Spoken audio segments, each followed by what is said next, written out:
আজকে অনেকদিন পরে একটা ভালো দিন কাটালাম বাগান। যদি আসলে এক্সাইটমেন্টের মধ্যে গরম টের পাচ্ছি না, বাসায় ফ্যানের নিচেও যে গরম লাগছিল। কি বন্ধুরা দেখছো, আমের রং দেখছো একেবারে, আর এই আমটা এমন পেকে গেছে, কষ বেরোচ্ছে না।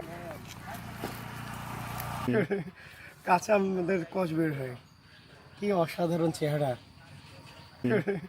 কাঁচা আমাদের কষ বের হয়, কি অসাধারণ চেহারা,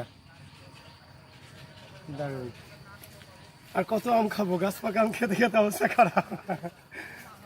আল্লাহ, আমাদের আজকে অনেকদিন পরে একটা ভালো দিন কাটালাম বাগান। যদি আবহাওয়াটা একটু গরম, তারপরেও ভালো লাগছে, কারণ আমরা আসলে এক্সাইটমেন্টের মধ্যে গরম টের পাচ্ছি না, বাসায় ফ্যানের নিচেও যে গরম লাগছিল।